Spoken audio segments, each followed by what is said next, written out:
नमस्कार। स्वागत है आपका इंडिया गेट टीवी पर। मैं हूं अजय सेठिया। मित्रों, राजस्थान विधानसभा के चुनाव में अभी कम से कम 10 महीने तो पड़े हैं, लेकिन प्रधानमंत्री नरेंद्र मोदी ने चुनावी बिगुल बजा दिया है। 28 जनवरी को वह भगवान देवनारायण की जयंती पर एक धार्मिक कार्यक्रम में गए।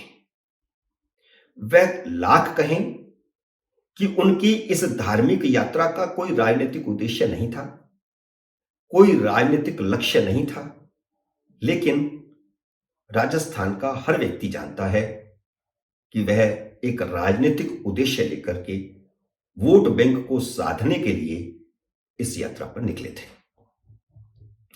उस दिन गुर्जरों के आराध्य देवता भगवान देवनारायण की 1111वीं जयंती थी और गुर्जरों ने पिछली बार राजस्थान में भारतीय जनता पार्टी का सुपड़ा साफ किया था। भारतीय जनता पार्टी ने 9 गुर्जर उम्मीदवार उतारे थे, सभी के सभी हार गए थे। एक भी भारतीय जनता पार्टी का गुर्जर उम्मीदवार नहीं जीता, जबकि कांग्रेस ने 12 गुर्जर उम्मीदवार उतारे थे और उसमें से 7 जीते थे। एक 8वां गुर्जर उम्मीदवार भी जीता था और वह बसपा का था। बाद में बसपा का वह विधायक भी कांग्रेस में शामिल हो गया। तो इस तरह मौजूदा विधानसभा में 8 के 8 गुर्जर विधायक कांग्रेस के हैं। पिछली बार गुर्जरों ने इस उम्मीद से कांग्रेस को वोट दिया था कि सचिन पायलट को कांग्रेस मुख्यमंत्री बनाएगी। सचिन पायलट उस समय प्रदेश कांग्रेस के अध्यक्ष थे, तो माना जा रहा था कि मुख्यमंत्री का चेहरा वही है। पर कांग्रेस ने सचिन पायलट को मुख्यमंत्री नहीं बनाया, तो स्वाभाविक है कि प्रदेश भर के गुर्जर इस समय कांग्रेस से खफा है। खासतौर पर अशोक गहलोत से खफा है, कांग्रेस हाईकमान से खफा है, लेकिन सचिन पायलट के साथ भी हैं। लेकिन भारतीय जनता पार्टी यह मानकर चल रही है कि थोड़ा जोर लगा दिया जाए तो बात बन सकती है और कांग्रेस से खफा गुर्जर भारतीय जनता पार्टी की तरफ आ सकते हैं। इसलिए गुर्जरों के आराध्य देवता के मंदिर की संचालन समिति को साधा गया कि वह भगवान देवनारायण की जयंती पर प्रधानमंत्री को निमंत्रित करें। इतना ही नहीं, बल्कि जिन बड़े नेताओं को आमंत्रित किया गया उनमें कोई भी कांग्रेस का नहीं था। नरेंद्र मोदी ने पूजा अर्चना करने के बाद जब प्रदेश भर से जुटाए गए गुर्जरों को संबोधित किया तो कहा कि वह राजनीतिक उद्देश्य से नहीं आए हैं।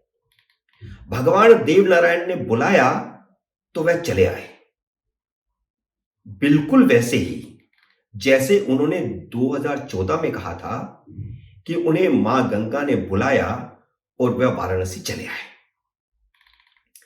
आप खुद सुनिए उन्होंने किस तरह सफाई दी कि इसमें कोई राजनीति नहीं है।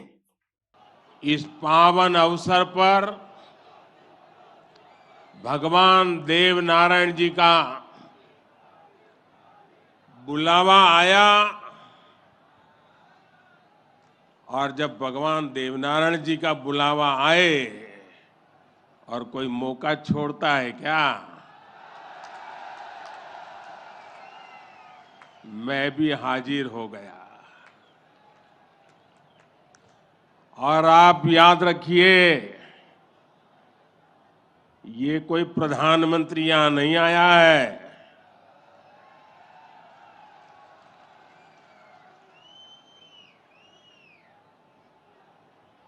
मैं पूरे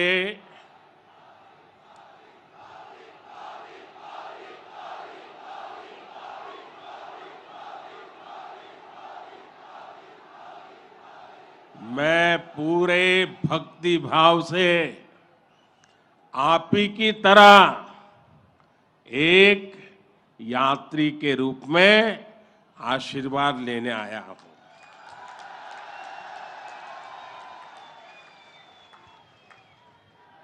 अभी मुझे यज्ञशाला में पूर्णाहुति देने का भी सौभाग्य मिला।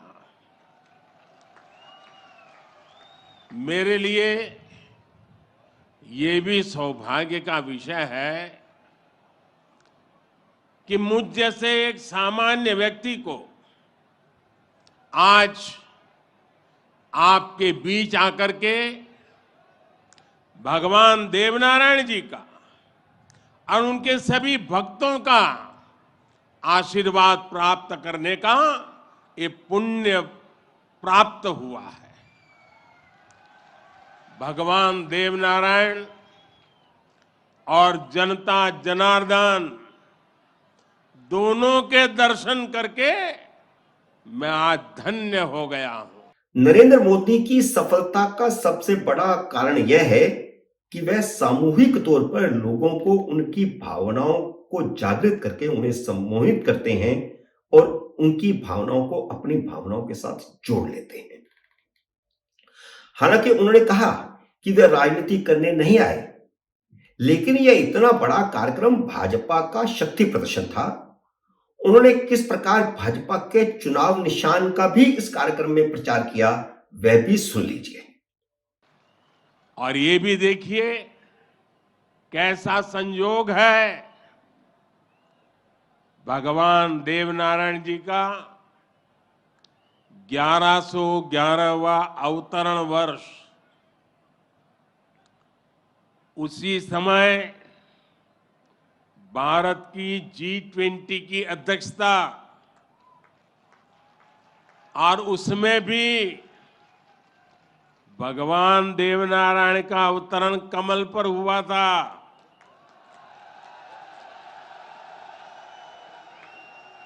और G20 का जो लोगो है उसमें भी कमल के ऊपर पूरी पृथ्वी को बिठाया है।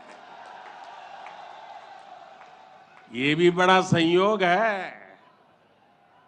और हम तो वो लोग हैं जो पैदाइशी कमल के साथ हुई है।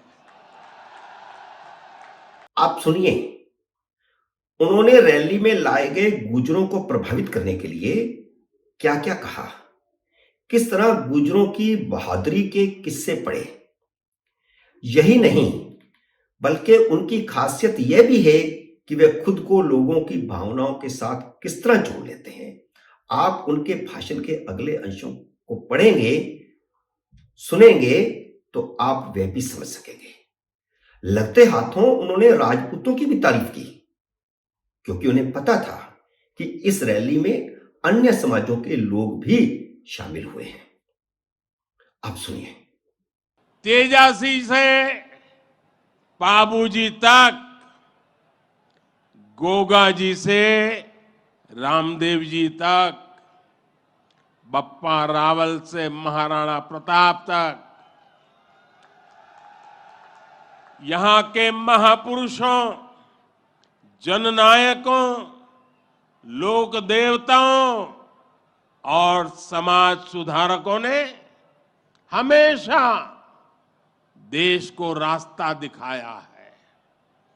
इतिहास का शायद ही कोई कालखंड है जिसमें इस मिट्टी ने राष्ट्र के लिए प्रेरणा न दी हो। इसमें भी गुर्जर समाज शौर्य, पराक्रम और देशभक्ति का पर्याय रहा है। राष्ट्र रक्षा हो या फिर संस्कृति की रक्षा, गुर्जर समाज ने हर कालखंड में प्रहरी की भूमिका निभाई है। क्रांतिवीर भूप सिंह गुर्जर,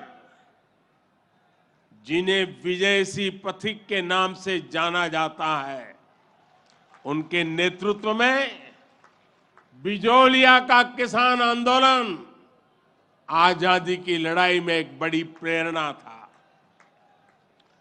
कोतवाल धन सिंह जी और जोगराज सिंह जी ऐसे अनेक योद्धा रहे हैं जिन्होंने देश के लिए अपना जीवन दे दिया। यही नहीं, राम प्यारी गुर्जर, पन्ना धाय, जैसी नारी शक्ति की ऐसी महान प्रेरणाएं भी हमें हर पल प्रेरित करती है। ये दिखाता है कि गुर्जर समाज की बहनों ने, गुर्जर समाज की बेटियों ने कितना बड़ा योगदान देश और संस्कृति की सेवा में दिया है। साथियों, आज ये भी बहुत जरूरी है कि हमारे गुर्जर समाज की जो नई पीढ़ी है, जो युवा है, वो भगवान देव नारायण के संदेशों को, उनकी शिक्षाओं को और मजबूती से आगे बढ़ाएं। ये गुर्जर समाज को भी सशक्त करेगा और देश को भी आगे बढ़ाने में इससे मदद मिलेगी। भाजपा को इस बार राजस्थान में जातीय कार्ड खेलना ही पड़ेगा और उसने खेलना शुरू कर दिया है, क्योंकि पिछली बार हिंदुत्व का कार्ड फेल हो गया था। भाजपा के 2 महंत चुनाव हार गए थे। वसुंधरा राजे ने चुनावों के दौरान 24 मंदिरों के दर्शन करके हिंदुत्व की अलख जगाई थी। नरेंद्र मोदी के बाद सबसे ज्यादा रैलियां योगी आदित्यनाथ की करवाई गई थी, लेकिन भारतीय जनता पार्टी हिंदुत्व का कार्ड राजस्थान में नहीं खेल सकी। जातीय कार्ड खेलना इस बार भाजपा की मजबूरी हो गया है, क्योंकि पिछली बार गुर्जर, जाट और आदिवासियों ने भाजपा को हराया था और ये तीनों जातियां हिंदुओं की हैं। इसलिए अब रणनीति जातियों के आस्था केंद्रों को साधने की है।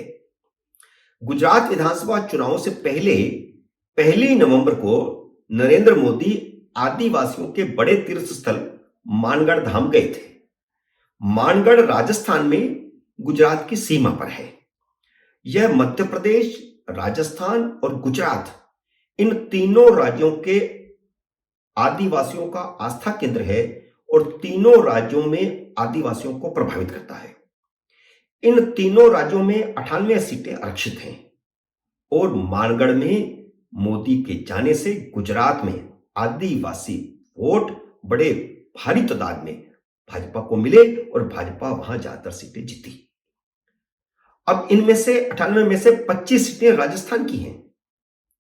भाजपा पिछली बार इन 25 में से सिर्फ 9 पर जीती थी, जबकि इससे पहले भाजपा ज्यादातर सीटें जीत गई थी। कांग्रेस 19 सीटें जीती थी, तो कांग्रेस का पलड़ा आदिवासियों में पिछली बार भारी हो गया था। इस तरह गुर्जरों से ज्यादा जाटों पर भी दोनों दलों की निगाह है। पिछली बार 21 जाट विधानसभा में पहुंचे थे, जिनमें से 11 कांग्रेस के और 8 भाजपा के थे।